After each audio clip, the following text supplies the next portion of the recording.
말씀은 사무엘하 24장 10절 말씀입니다.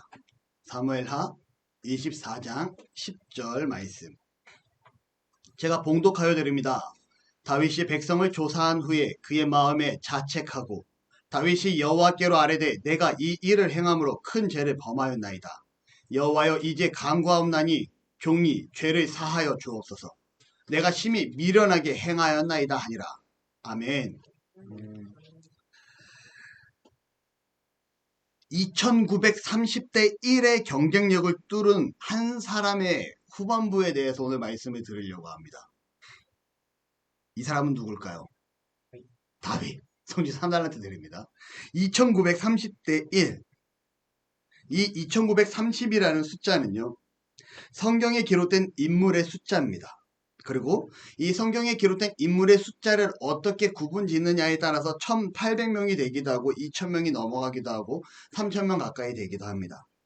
대한성서국의 인명사전에 보면 성경의 인물은 1888명이다 라고 기록하고요. 한국 컴퓨터 선교의 성경 인명사전에 보면 1897명이다 라고 얘기합니다.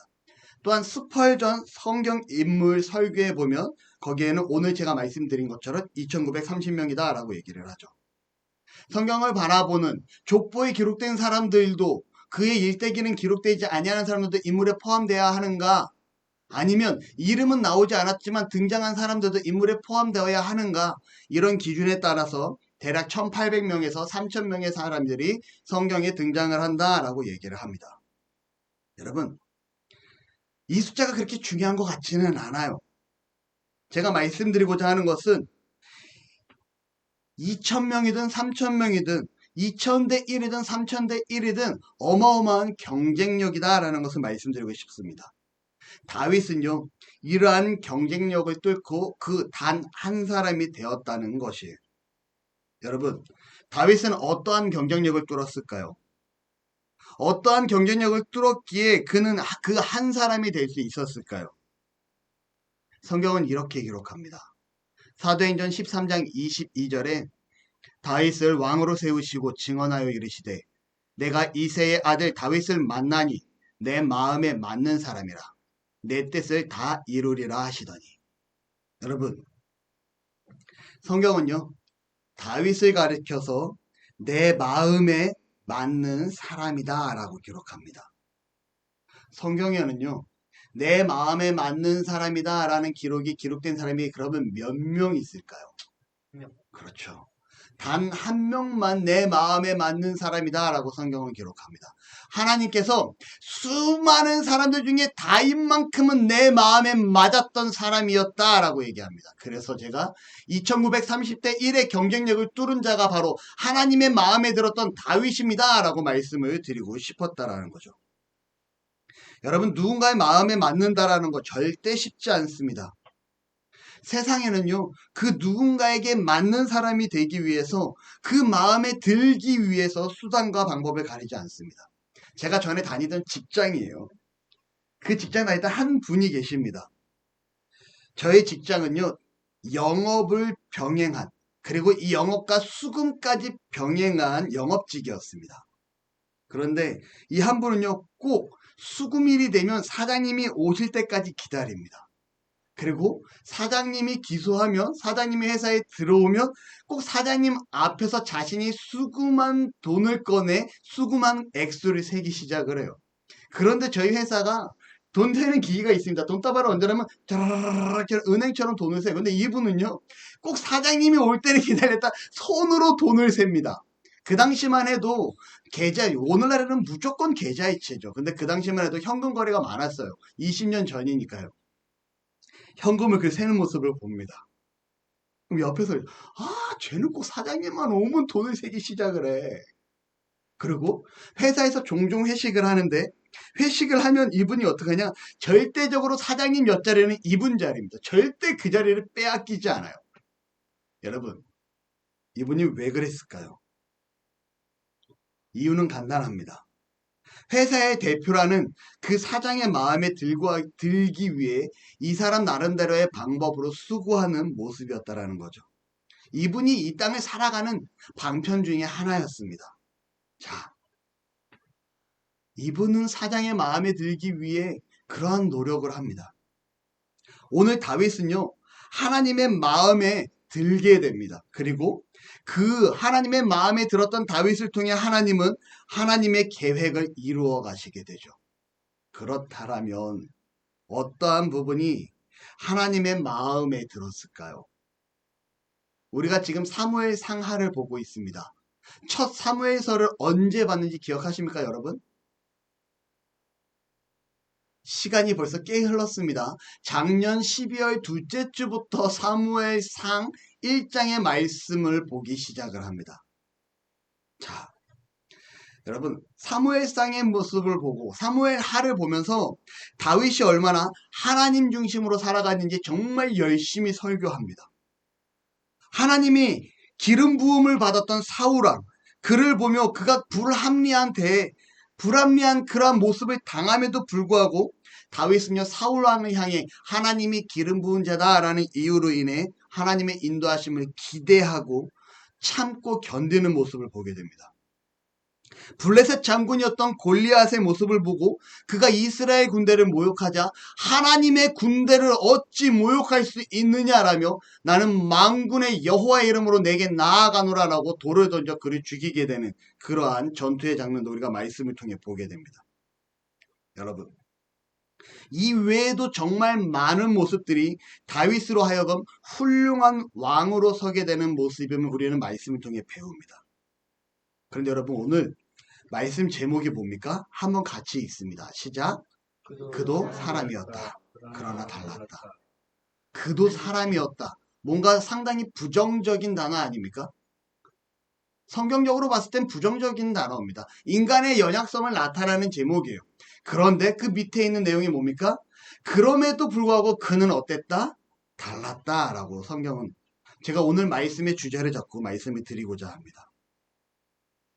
다윗은 훌륭한 왕이었습니다.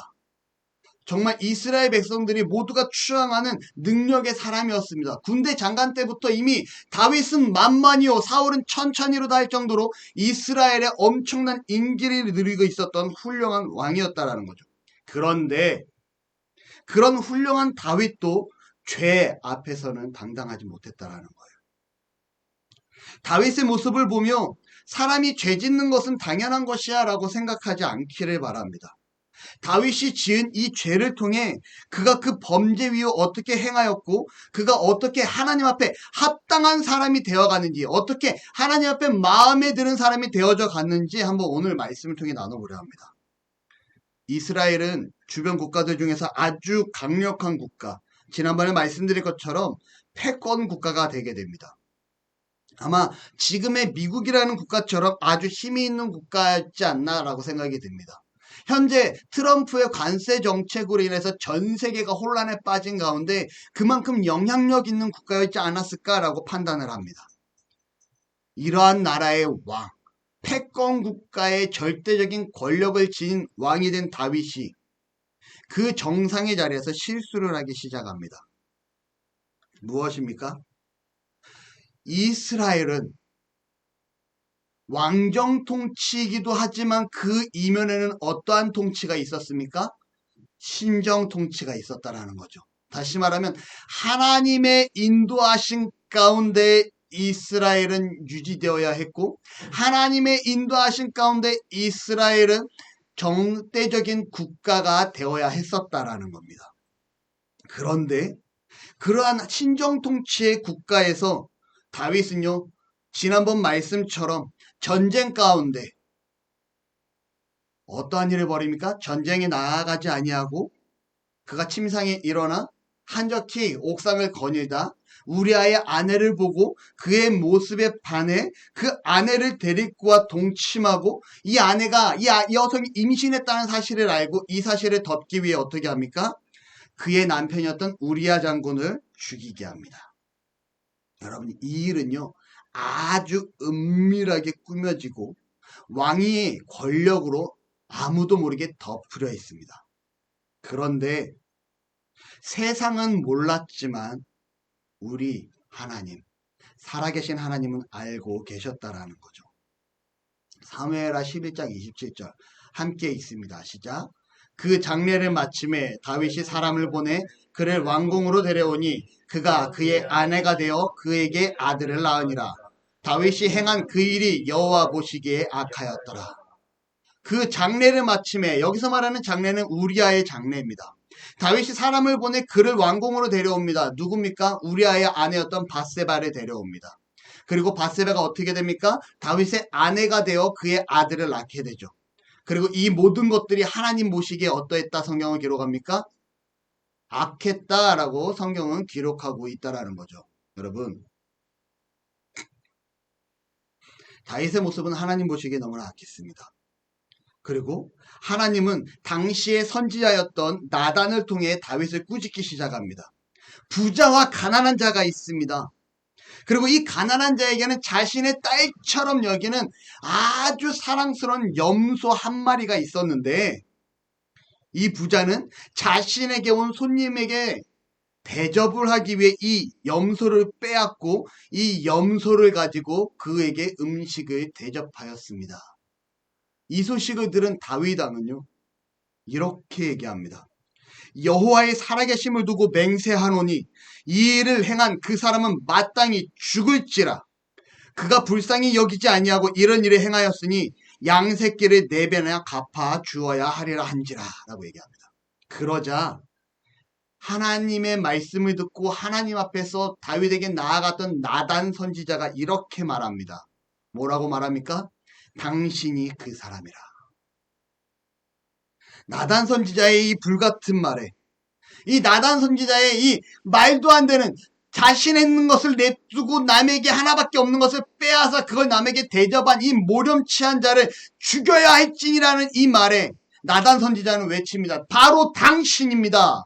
당신이 우리아의 아내를 빼앗고 그를 죽였습니다 라고 얘기하죠. 여러분, 다윗이 이 말씀을 듣자마자 하나님 앞에 회개하기 시작을 합니다. 그리고 제가 말씀을 한번 읽어드릴게요. 좀 길지만 한번 읽어드립니다. 나단이 다윗에게 이르되 당신이 그 사람이라. 이스라엘의 하나님 여호와께서 이와 같이 이르시기를 내가 너를 이스라엘의 왕으로 기름 붓기 위하여 너를 사울의 손에서 구원하고 내 주인의 집을, 사울의 집을 내게 주었고 내 주인의 아내들을 내 품에 두고 이스라엘과 유다 족속을 내게 맡겼느니라. 너를 왕으로 세웠느니라. 만일 그것이 부족하였을 것 같았으면, 만약에 내가 보기에 이게 부족하였으면 내가 너에게 이것을 더 많이 주었을 것이다. 그런데 어찌하여 내가 여호와의 말씀을 업신여기고 나 보기에 악을 행하였느냐. 내가 칼로 햇사람 우리아를 치되 암몬 자손의 칼로 죽이고 그의 아내를 빼앗아 내 아내로 삼은 것 같이 이제는 내가 나를 업신여기고 햇사람 우리의 아내를 빼앗은 내 아내로 삼았은즉 칼이 내 집에서 영원토록 떠나지 아니하리라 하셨고 여호와께서 이와 같이 이르시기를 보라 내가 너와 내 집에 재앙을 일으키고 내가 내 눈 앞에서 내 아내를 빼앗아 내 이웃들에게 주리니 그 사람들이 내 아내들과 백주에 동침하리라. 너는 은밀히 행하였으나 아무도 모를 것 같았으나 나는 온 이스라엘 앞에서 백주의 이 일을 행하리라 하셨나이다 하니 다윗이 나단에게 이르되 내가 여호와께 범죄하였노라 하매 나단이 이르되 말하되 여호와께서도 당신의 죄를 사하셨나니 당신은 죽지 아니하려니와 이 일로 말미암아 여호와의 원수가 크게 비방할 거리를 얻게 하였으니 당신이 낳은 아이가 반드시 죽으리이다 하고 나단이 자기 집으로 돌아가니라.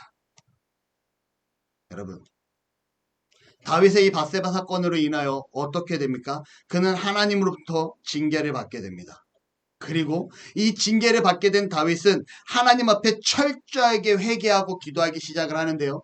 그 회개의 기도가 시편 51편의 말씀입니다. 여러분 한번 간단하게 정리된 말이에요.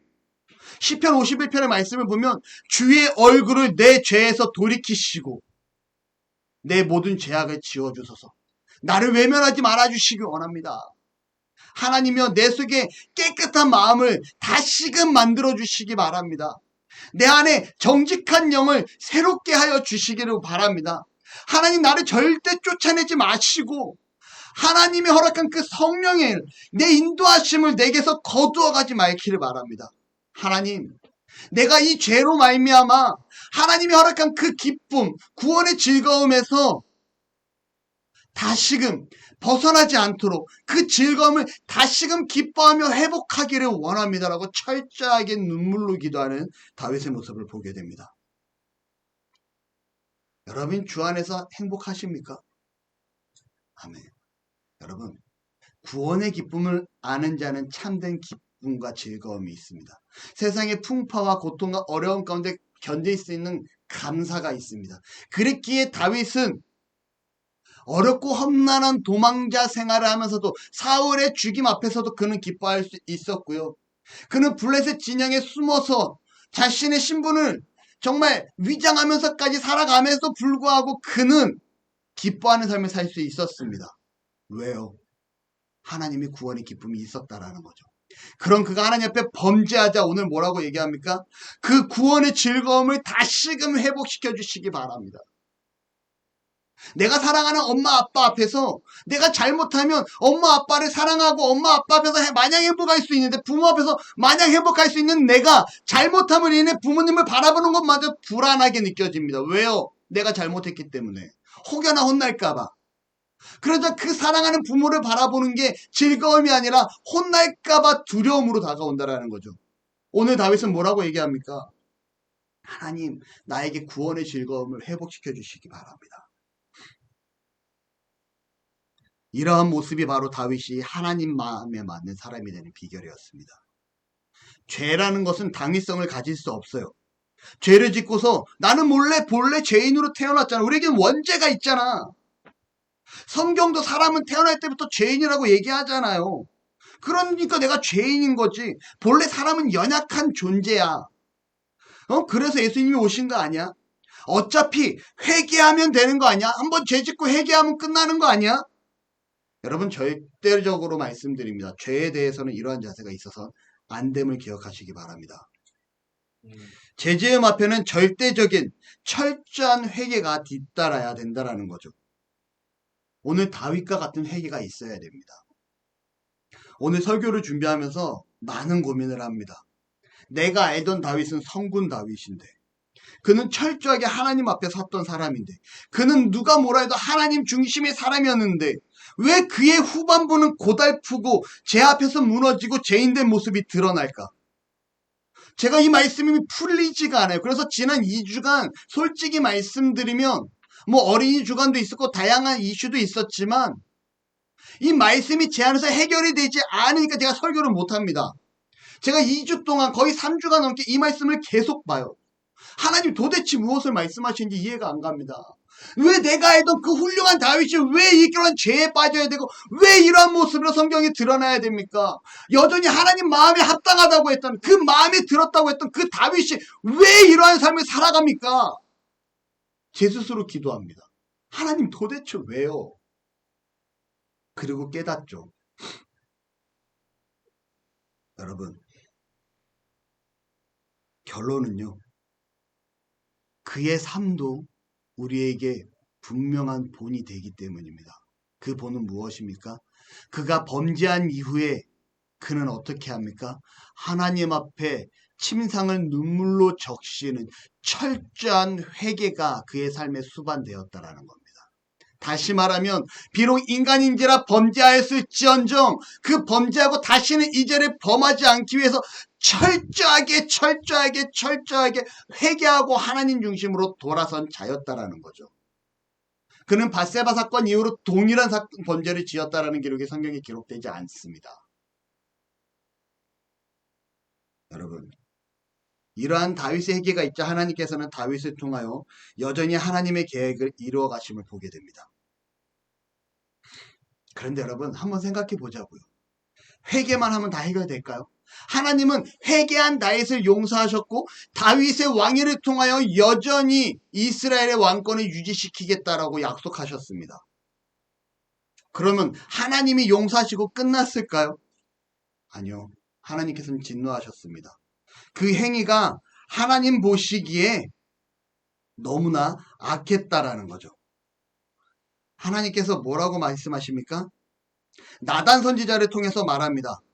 칼로 우리아의 아내를 빼앗아 내 아내를 삼았은즉 즉 칼이 내 집에서 영원토록 떠나지 아니할 것이다. 여러분 무슨 말이에요? 네가 칼로 우리아의 아내를 빼앗았으니 이 칼이 너희 집안에서 떠나지 아니할 것이다 라고 하나님께서 진노하시잖아요. 다윗은 당시 왕으로서 많은 자녀들이 있었습니다. 이때 헤브론에서 나온 암논이 있었고요. 그의 배다른 동생 압살롬이 있었고 압살롬의 여동생 다말이 있었습니다. 암논이요. 이 다말을 좋아하게 되고 불법적으로 다말을 취하게 됩니다. 그리고 그를 취한 후에 다말을 버리는 말도 안 되는 사건이 성경에 기록되게 되죠. 여러분 이 사건을 누가 알게 되냐? 압살롬이 알게 됩니다. 감히 암놈이 내 여동생을 취하고 버려? 그리고 그를 죽이기로 결심을 하죠. 그리고 다말에게 얘기합니다. 이 사실을 어느 누구에게도 얘기하지 말아라.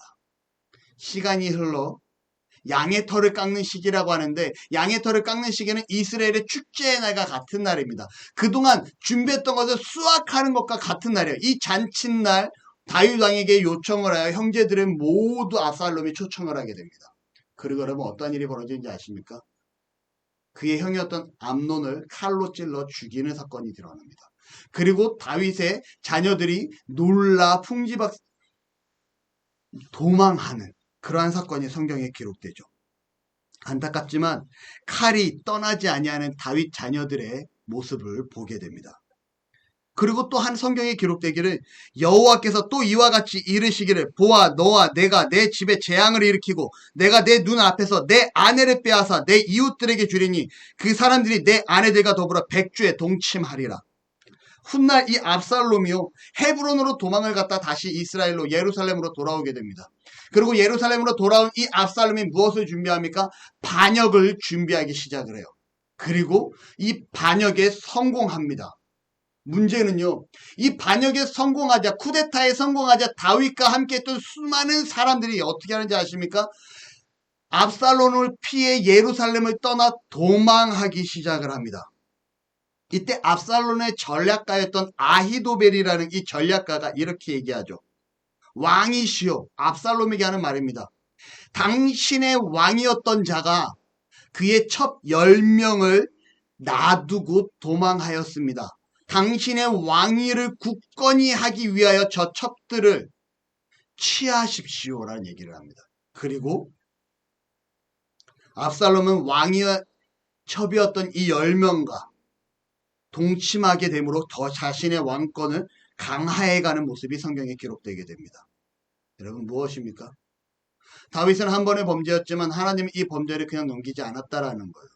너무나 많은 사람들이 내가 범죄하였지만 하나님 용서해 주실 것이라고 너무 대수롭지 않게 죄를 대하는 모습을 보게 됩니다.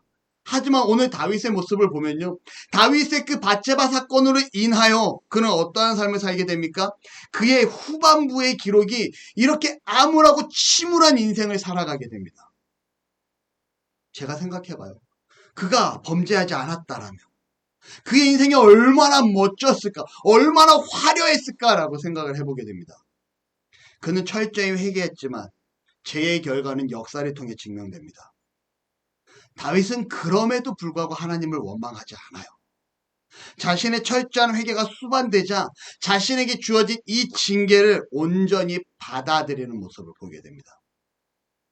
다윗이요, 압살롬을 피해서 도망할 때 그 당시 제사장이었던 사독이요 왕을 따라 급하게 도망하는 가운데 법궤를 들쳐매고 함께 도망하기 시작을 합니다. 여러분 법궤를 왜 들쳐매고 도망갔을까요? 어떻게 해요?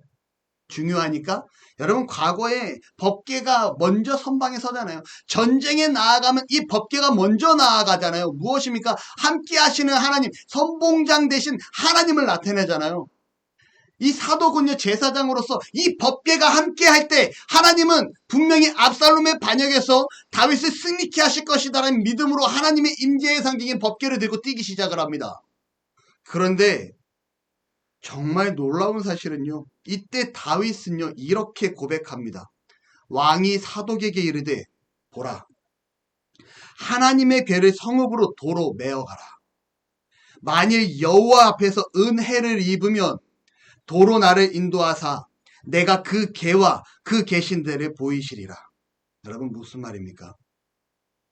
사독에게 원래 있던 다윗의 장막의 법궤를 놔두어라 라고 말합니다. 하나님께서 나에게 나의 죄로 인한 진노하심에 일한 결과이니 하나님께서 나에게 허락하시면 내가 다시금 이곳에 돌아갈 수 있을 것이고, 하나님이 허락하지 아니하면 난 들어가지 못할 것이다. 온전히 자신의 징계에 대한 하나님의 진노를 순수하게 받아들이고 있는 다윗의 모습을 보게 됩니다. 이렇게 좀 다윗의 희생이 정리되고 끝냈으면 좋았겠는데, 또 훗날 압살롬이 다윗의 군사 요압에 의해서 죽게 되고 다윗은 왕권을 회복하게 됩니다. 훌륭하잖아요. 다시금 왕권이 회복됩니다. 왜냐면 왜 회복됩니까? 하나님이 약속하셨잖아요. 너의 왕위를 유지하게 두라라고. 이 회복된 왕권으로 다시금 또 다윗이 승승장구하다 이번에는 어떠한 죄를 범하게 됩니까? 인구조사를 하게 됩니다. 여러분, 인구조사가 왜 범죄일까요? 이스라엘은 무슨 국가라고요? 신정통치되는 신정국가라고요. 하나님의 통치하심이 있어야 됩니다. 그런데 이 인구조사는 무엇이냐? 바로 이거예요. 인구조사를 하는 것은 내가 나의 군사력이, 나의 능력이, 나의 권력이 얼마만큼 강대해졌는지 확인해보자 라는 의도입니다. 다시 말하면 하나님께서 인도하신 이 이스라엘의 능력을, 이 이스라엘의 위치를 다윗이 내가 한 것처럼 한번 조사 좀 해보자 이렇게 얘기합니다. 24장 3절의 말씀을 보면요, 성경이 이렇게 기록됩니다. 요압이 왕께 아뢰되 이 백성이 얼마든지 왕의 하나님 여호와께서 100배나 더하게 하사 내 주 왕의 눈으로 보게 하시기를 원하나이다. 그런데 내 주 왕은 어찌하여 이러한 일을 하시나이까? 라고 얘기합니다. 여러분, 무슨 말입니까? 하나님께서 원하시면 지금보다 더 100배나 강력한 국가로 만들어 주실 것인데 왜 왕은 지금의 이 상황이 훌륭하게 만들어진 이 국가를 당신의 눈으로 보기를 원합니까? 하나님이 기뻐하는 일이 아닙니다! 라고 요압은 얘기해요. 그런데 결과적으로 다윗은 어떻게 합니까? 자신의 국력이 얼마인지, 내가 이제 얼마만큼의 힘을 가졌는지 확인해보고 싶은 마음에 인구조사를 진행시킵니다. 이것은 교만입니다. 다시 말하면 하나님이 기뻐하지 아니하는 일을 다윗이 자신의 즐거움을 위해 진행시킨 사건이었다라는 거죠. 그리고 이 일을 통해 24장 10절에는요, 다시 다윗이 인구조사한 걸 깨닫고 자신이 이것이 잘못이었음을 깨닫고 고백합니다.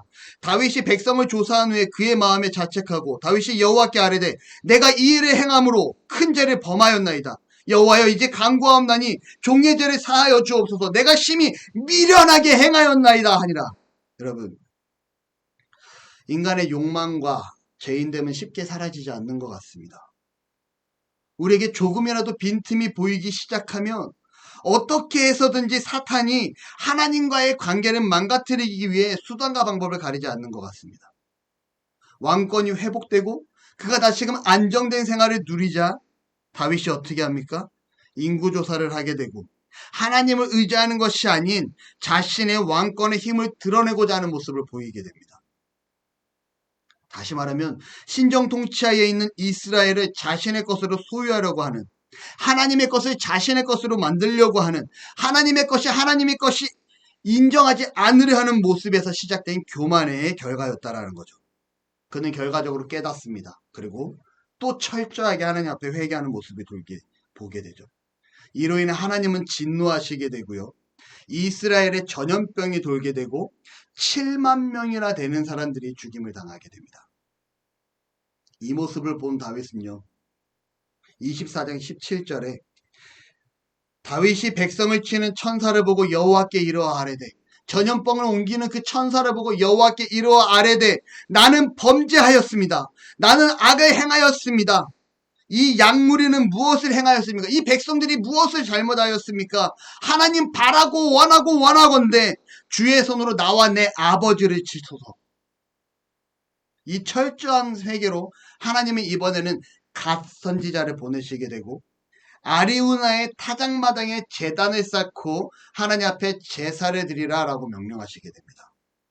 그리고 아리우나의 타작마당에 제단을 쌓고 다윗은 철저하게 회개하는 모습을 보여주게 되죠. 그리고 하나님께서는 이 철저한 회개의 기도를 들으시고 이스라엘에 내리는 전염병을 멈추게 합니다. 여러분, 다윗은요, 분명 죄인이었습니다.